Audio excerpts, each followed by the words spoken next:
Okay, so here we are in Ed's workshop. We're looking at his wall of tools. As you can see here, we have a core. Here we have some essentially air core, and he might have even had a liquid in those bottles. Inductors there wrapped around the glass bottles. We have quiet, please. We have some variable capacitors here. We've got another long coil, and I don't know exactly what's in the core of that. I can't quite see in there. He's got some magnets.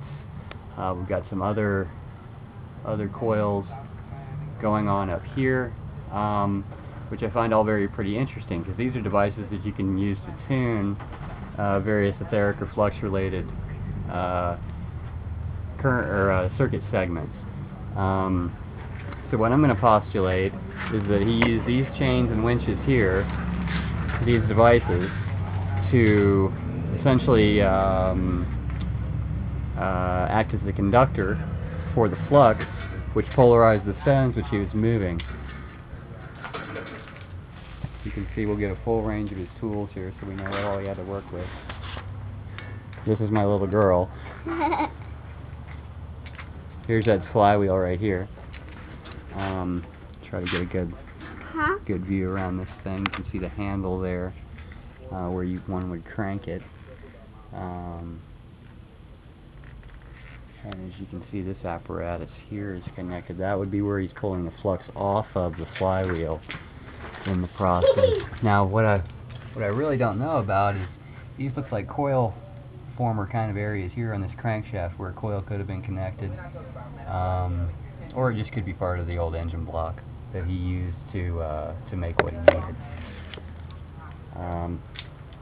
These, I guess, are the things that he used to cut the stone with. All across the area there's little pins stuck in the wall and different interesting things. But you can see here these tie-down blocks, and this wood block here, which is probably chosen for a reason, given everything else around here is made of stone or metal. And he's got some tie-offs there where coils were obviously tied at one point or another throughout the time he occupied and used the Coral Castle. So they're essentially V-shaped magnets. That's kind of the magneto out of a Model T, if I understand correctly.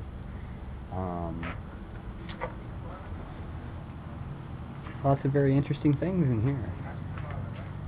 Lots of very interesting things. Here we have some copper, not iron. A lot of these coils over here look like they're wound with iron, actually. You can see all these coils here. Some have fallen.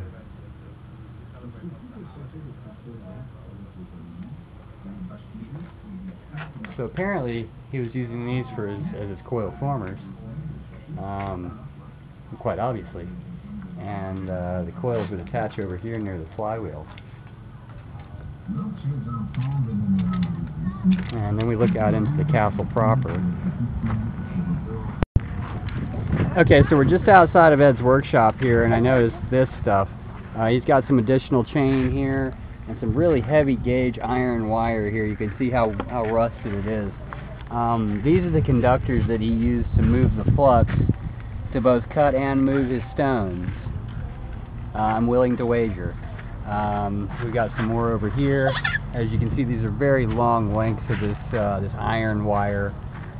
This is typically going to be used for a guy wire or something along those lines to hold down the tower. But in this case, it was used purely as a conductor for magnetic flux to transfer that energy, not in an electric current form, but in a magnetic flux form, off to the devices he was using to cut the stones. If we look kind of closely, so he ran the wires. Yeah.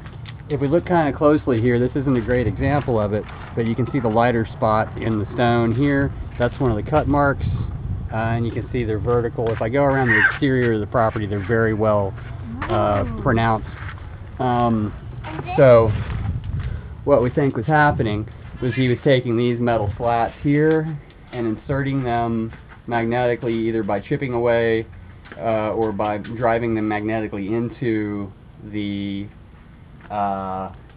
stone. What does that mean, driving them magnetically into the stone? Well, if you take a piece of iron like this, a ferrous material, and you expose it to a strong enough magnetic field, it will go through anything. It'll pull right into that stone. How do you direct that? You make a really powerful electromagnet, essentially. Oh. And how was this used? This was used to The flywheel? the flux. Yeah, the flywheel was used to generate the flux. There's, where do you think the wire went from here to where? well, I mean, as we can see, there's this wood plank right here. Now, everything on the property is made of metal or stone, and I think the reason for that is to provide a dielectric, because if you see here on the ends, we have tie-down areas where they essentially act as terminal bus bars, where wire was wrapped previously on both ends of that. So one of these coils here, more than likely, was connected there. In addition, there's the concept that there's an electrical connection down below, and you would collect the flux by putting one anode here in the air in relation to the device, because when you're dealing with flux, you don't have to have a complete circuit path a lot of the time. It'll jump through the air. Yeah, I pointed that out earlier in the video. We got a nice post, kind of metal post sticking out there. A couple different ones. There's one over here by the door as well that slides back in. Okay. Oh, you can see the cut marks excellently right there, right above this hole. You can see the cut mark in the stone where the metal slat was driven in. And here you can see some more of his coils. These are essentially just air core coils. From the oxidation on the wire, it looks like we have a combination of iron wire and copper wire, meaning he was drawing both electricity and flux at different times off of this. Here are the tuning devices that he would have used. These are variable capacitors, often used in radio tuning, early radio tuning circuits. We have some other coils up here that were obviously part of the circuit somehow as well. We've got a kind of a metal core there that was used for something, and we've got some wires wrapped through that, which is very interesting. We got a 6-month-old grabbing at Daddy. Hi, say hi, boo boo. Say hi. No, look at this thing. It's like a rectangle with 2 holes in it. Yeah, that kind of reminds me of your transformer. Yeah, that is a transformer core. That's okay. That's an early transformer core, and that directly above it, right there, would be a transformer as well. Oh, okay? Yeah. Yeah. I'm not sure what this box is, but I'd love to get inside of it. A black box. So if we step to the viewing area here, we're going to see where the moon is going to rise, represented by the moon at the equinox. Pretty sure that's what that is.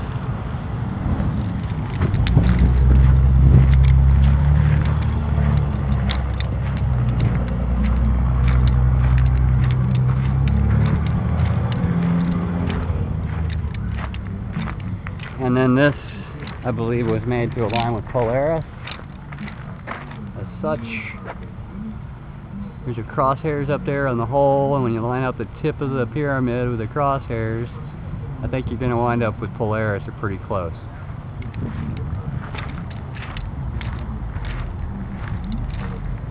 One of Ed's rocking chairs.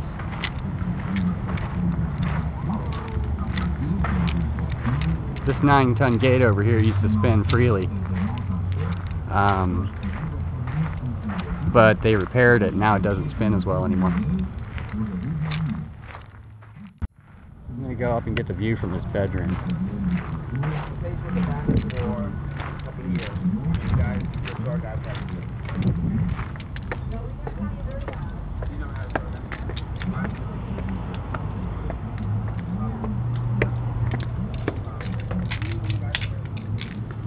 So this looks like the restored living quarters of our friend Ed. Hi, Ed.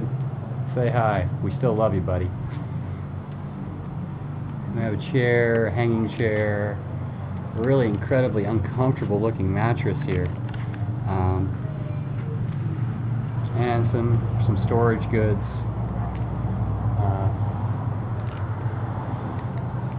just wanted to kind of get a look out the windows here and see what kind of interesting views we had. There we have almost Homestead now. And I'm not sure if there was any relevance here. First location he charged 10 cents admission fee.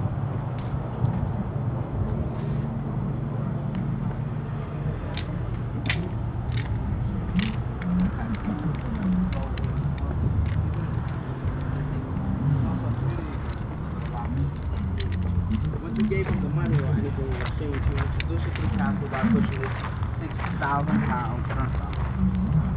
Working down from 1925 for